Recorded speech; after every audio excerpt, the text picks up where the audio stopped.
नमस्कार, दरभंगा समाचार में आपका स्वागत है। बिहार में विश्वविद्यालयों में लगातार आरोप लग रहे हैं भ्रष्टाचार का। वहीं आपको बताते चले, कामेश्वर सिंह संस्कृत विश्वविद्यालय दरभंगा में व्याप्त भ्रष्टाचार, एनजीओ की बहाली में अनियमितता के खिलाफ आरटीआई कार्यकर्ता संतोष कुमार ने लगातार आंदोलन किया है। आज उसी क्रम में उन्होंने बुधवार को एक दिवसीय धरना के लिए माननीय संस्कृत विश्वविद्यालय कुलपति को ज्ञापन दिया था। इसी क्रम में गुरुवार को आज उन्होंने एक दिवसीय धरना प्रदर्शन किया। इसी क्रम में धरना प्रदर्शन में कई संगठनों के लोगों ने आकर के उनका समर्थन किया इस भ्रष्टाचार के खिलाफ की लड़ाई में। इसी क्रम में वर्तमान सिंडिकेट सदस्य कन्हैया भी पहुंचे और वो तमाम बातों को सुन करके, संतोष कुमार की बात सुन करके अंदर में कई दलों के साथ मिल करके वार्ता किए कुलपति के साथ। लेकिन आपको बताते चले, अगर इस आरटीआई कार्यकर्ता संतोष कुमार के आंदोलन को सही दिशा नहीं मिलती है, यानी इसके ऊपर संस्कृत विश्वविद्यालय जो फैसला सही ढंग से नहीं लेती है, जो टेंडर का जो तौर तरीका है, कानून प्रक्रिया उससे नहीं लेती है, तो दोबारा संतोष कुमार का कहना है कि आज के वार्ता से वो संतुष्ट है, दोबारा वो आंदोलन कर सकते हैं। यहाँ तक कि जो सिंडिकेट कन्हैया है उन्होंने भी कह दिया है, अगर सिंडिकेट की बैठक से पहले इस चीज़ का समाधान नहीं होता तो वो भी धरना में समर्थन देंगे संतोष कुमार का। आइए तो सुनते हैं इस वार्ता को लेकर के क्या कहा सभी। हम लोग यहाँ 4 को डिमांड था। हम लोग के भाई सब यहाँ पर धरना पर बैठे हुए थे। हम लोग आए कि क्या धरना पर बैठे, आपको बगैर धरना का ही निदान हो जाएगा, इसलिए पहले धरना पर से उठिए। हम लोग चलिए बैठ के बात किया जाते हैं। डीसी साहब थे, रजिस्ट्रार साहब थे,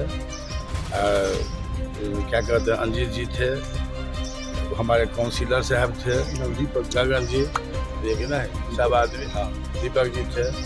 सबके सामने वार्ता हुआ जो निष्पक्ष पारदर्शिता करके यह काम अलॉट होगा और नहीं तो कैंसिल हो जाएगा। अच्छा, जो धरना पर बैठे हुए थे अपनी मांगों को लेकर, वो लगातार आरोप लगा रहे हैं विश्वविद्यालय प्रशासन पर कि विश्वविद्यालय प्रशासन बात नहीं मानती है और अपने मनमौजी काम करती है, जिसके लिए हमें धरना देना पड़ा।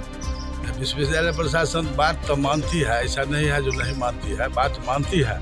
उनके अनुकूल नहीं होता है तो कुछ तब आरोप लगाएंगे कि नहीं लगाएंगे। सो गए अभी तो हम लोग जो है सो गए थे बात करने के लिए, तो एक वो बात ऐसा है जो विश्वविद्यालय जो नहीं मानेगा, इनको यहाँ पर मैं काम करने के लिए, विकास करने के लिए है कि बात नहीं मानने के लिए। हम तो बोले कि प्रोफेसर का इस तरह का रवैया क्यों है?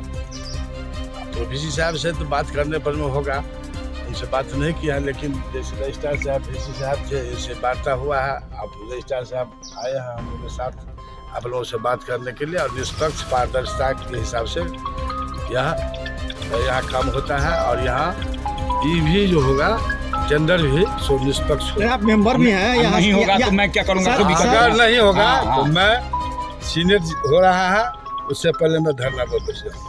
इन लोग के साथ बैठ जाऊंगा। शिक्षक ने भी आरोप लगाया था विश्वविद्यालय प्रशासन पर कि हम लोग की बात नहीं मानी जाती है, हम लोग के साथ कई समस्या होती है। विश्वविद्यालय प्रशासन का जो रवैया, हम लोग काफी परेशानी का सामना करना पड़ता है। विश्वविद्यालय प्रशासन में VC इतना, रजिस्ट्रार साहब बहुत संत सब आ गया है, वो VC से तो हमको परिचय भी नहीं हुआ है उतना, लेकिन एक दिन का भेंट है।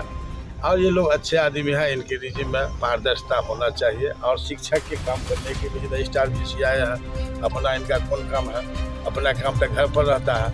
यहाँ तो हम कुछ सिंडिकेट बनाया गया, मेंबर आज पर बुला के बोले आप जो है सो बनाया गया है, तो शिक्षक का इज्जत कैसे बढ़े उसका ध्यान रखिएगा। तो यहाँ शिक्षक का इज्जत बढ़ाने के लिए VC और रजिस्ट्रार है यहाँ, न कि इज्जत घटाने के लिए। सिंडिकेट सदस्य कन्हैया भाई जी, हमारे नेता माननीय गगन जी, हमारे नेता अंजीत चौधरी जी, हमारे जाप के नेता दीपक झा जी, सबों के समक्ष, माननीय कुल सचिव महोदय के समक्ष, कुलपति के समक्ष हमने जो आरोप लगाया, जो मेरा डिमांड था उनको रखा, अपनी बातों को रखा। इन दोनों लोगों ने माननीय सिंडिकेट सदस्य के समक्ष ये स्वीकार किया कि जो भी काम होगा, टेंडर की प्रक्रिया होगी, वो पूरे पारदर्शिता के साथ होगी, नियमानुकूल होगी और गलत ढंग से नहीं दिया जाए। कोई समय सीमा भी निर्धारित की गई है क्या? नहीं, समय सीमा निर्धारित नहीं की गई है, लेकिन शीघ्र इसका निष्पादन किया जाएगा। ये आश्वासन माननीय कुल सचिव महोदय ने हम लोगों को दिया है। फलीभूत नहीं होता है तो क्या करेंगे? नहीं, आंदोलन करेंगे। फलीभूत अगर सरकारी नियम, जो सरकार नियम कहती है, उस नियम के तहत अगर ये टेंडर करते हैं, पारदर्शिता के साथ करते हैं, किसको मिला किसको नहीं मिला ये कोई मुद्दा नहीं है, लेकिन आप सरकार के नियम के, सरकार के रिवेन्यू को देखते हुए पारदर्शिता के साथ आप इसका निर्णय। आज के वार्ता से आप संतुष्ट हैं? जी, आज के वार्ता से हम संतुष्ट हैं। हमको और पूर्ण ये विश्वास है। तमाम दल के लोग आपको समर्थन दे रहे हैं जी। और आज बैठक में भी वो लोग सभी शामिल थे, इसको लेकर के क्या कहेंगे? देखिए, ये पिछले 10 महीनों से मैं भ्रष्टाचार का लड़ाई लड़ रहा हूँ। इसमें जब भी 15 साल का जिन्हें, जैसे माननीय हमारे बड़े भाई जी ने कहा है कि 15 साल के न्याय जब भी लाया गया तभी इसमें भ्रष्टाचार की बू आने लगी। तो भ्रष्टाचार के खिलाफ लड़ना, हमारे माननीय प्रधानमंत्री जी कहते हैं कि देश के 135 करोड़ लोग चौकीदार हैं, तो हमारा कर्तव्य बनता है कि मैं हर एक सरकारी संस्था का चौकीदारी करूं और पारदर्शिता की मांग करूं।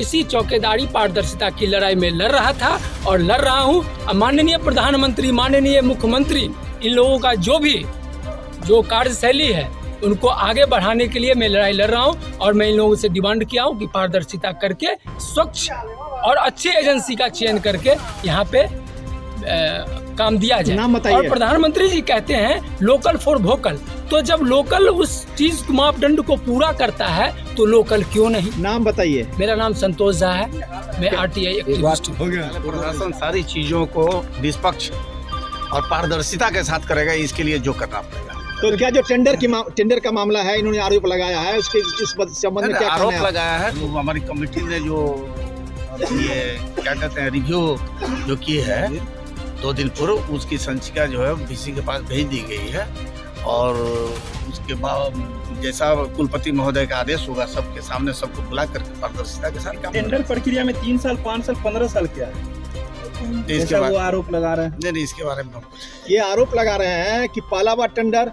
तो 3 साल, दूसरा बार वाले एक्सपीरियंस वाले दूसरा बार टेंडर तो 5 साल, और जब तीसरा बार टेंडर आए तो 15 साल, जैसा इनका आरोप है। ये कमिटी निर्धारित करती है, उसमें टेक्निकल इसी में जो है सो बेईमानी का तो आरोप क्या झलकता 15 है, साल इसीलिए हम 15 साल होना चाहिए है। टेंडर प्रक्रिया में? आपको लगता है कि 15 साल होना चाहिए? इसके लिए तो कोई मापदंड नहीं। 15 साल कोई मापदंड नहीं है।